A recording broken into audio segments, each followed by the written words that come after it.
Bienvenue dans ce nouvel épisode d'Azur et Riviera. Aujourd'hui, je vous emmène à la réserve, une des plus belles plages de Nice. On va rencontrer un artiste, un photographe, Fred.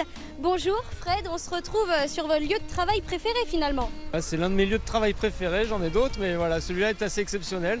J'ai la chance de faire de la photographie sous-marine, que je viens souvent faire ici, parce que voilà, juste à la sortie de la ville, on a quand même la chance d'avoir un environnement assez incroyable par rapport à toute l'urbanisation du coin.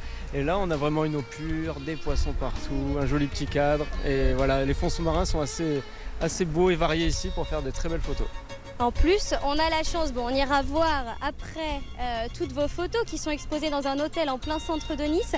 Mais là, vous nous en avez ramené quelques-unes. Montrez-nous, celles-là, elles ont été prises ici. Exactement. Alors, toutes mes photos ne sont pas exposées dans cet hôtel, mais j'ai fait une sélection de photos qui ont été prises intégralement entre Nice et Cap d'Agde. Donc, on est vraiment sur de la photo locale. Il n'y a pas de paysages tropicaux ou de choses, je ne sais quoi, exotiques. C'est toute une partie technique. Vous êtes équipé. Est-ce qu'on peut aller voir ça? Je vais vous montrer ça tout de suite. Voilà. Allez, super. Voilà, moi j'utilise un appareil photo pro, voilà, avec un grand angle. Et cet appareil, je le mets dans un caisson étanche. Voilà. Ça me permet d'avoir tous les contrôles en fait, de mon appareil photo que j'utilise pour tout le reste de mon travail. Voilà, c'est un caisson Ekelite. Et après, je vais mettre une vitre en plexiglas dessus. Ça permet d'aller, je crois, jusqu'à une cinquantaine de mètres de profondeur. Chose que je ne fais pas, mais voilà, si jamais j'ai besoin, je peux y aller. Et en fait, tout le principe des caissons étanches, ce qui fait un peu leur coût, c'est que c'est très spécifique à chaque modèle d'appareil photo. En fait, il y a un petit bouton pour chaque bouton de l'appareil photo, un petit bouton poussoir. Donc ça permet d'accéder vraiment à tous les boutons de l'appareil photo. Quelles sont les conditions, Frédéric, qu'il faut réunir pour pouvoir aller sous l'eau et prendre ces magnifiques photos que tu prends? Alors, il faut déjà que les personnes qui veulent faire les photos soient assez à l'aise dans l'eau.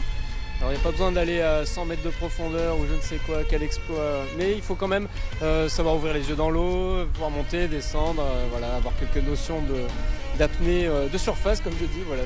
On reste essentiellement à la surface pour tout ce qui est couleur, lumière, donc il n'y a pas besoin d'aller profond, mais c'est important quand même d'être bien mobile, agile, etc.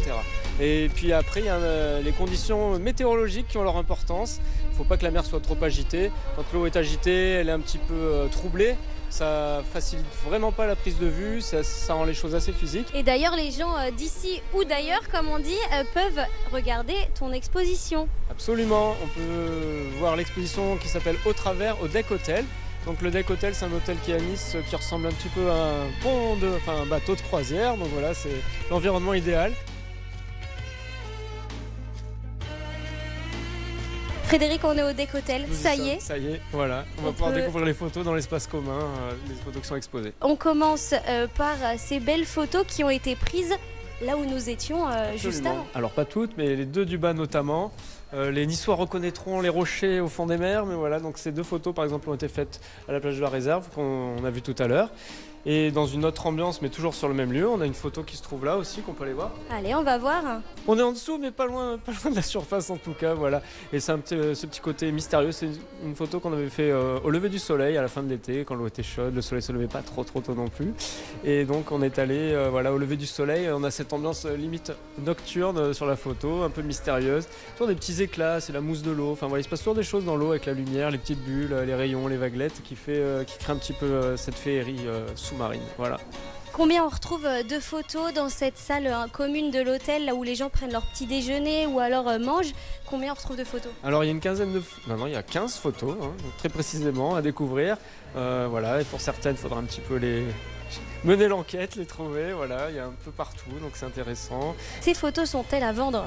Ces photos sont à vendre, alors on peut les acheter, il y a mon contact sur mon site internet où on peut faire des demandes. Et puis si vous venez à l'hôtel, il y a des petites étiquettes avec des QR codes, on scanne, on arrive sur la page et puis on me contacte et on voit pour comment expédier la photo n'importe où dans le monde. Merci beaucoup en tout cas Frédéric d'avoir été dans ce numéro d'Azur et Riviera. En tout cas, pour les plus curieux d'entre vous, c'est au premier étage du Deck Hotel. Il faudra chercher ces 15 petites photos, petites et grandes photos. Et on peut trouver ces jolies petites cartes postales, voilà, cadeau, c'est pour BFM, pour le frigo de la salle commune de BFM. Merci beaucoup. Voilà, vous pouvez l'envoyer à qui vous voulez, partout dans le monde. Voilà.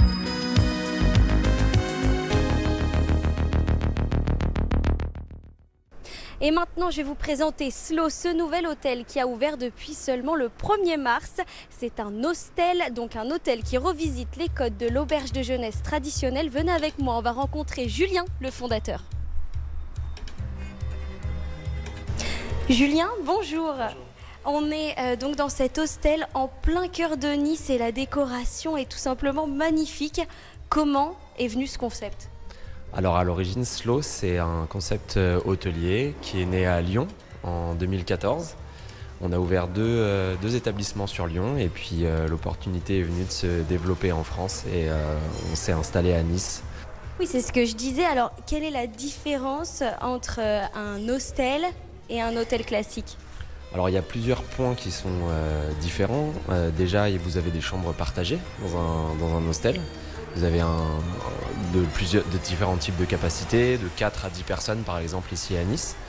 Ensuite, vous avez des parties communes où vous pouvez partager des moments avec les autres guests qui viennent du monde entier. C'est très international.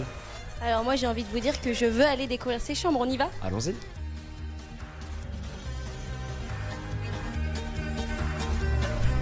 Alors, une première chambre. C'est ça, une chambre partagée de 4 personnes. Donc là, on voit l'un des points forts de Slow, c'est aussi le confort des chambres et du design, du confort de la literie. Ici, on a des modules de lit qu'on a entièrement repensés dernièrement avec une agence de design et un fabricant de lits spécialisé, où on a tout repensé pour améliorer le confort, l'intimité et la praticité pour nos hôtes. Julien, on arrive maintenant dans les parties communes de l'immeuble. C'est là où un peu c'est le lieu de vie des voyageurs. C'est ça exactement. Tout le monde se rassemble, arrive à la réception, rencontre notre staff pour connaître aussi la ville, savoir comment fonctionne l'établissement.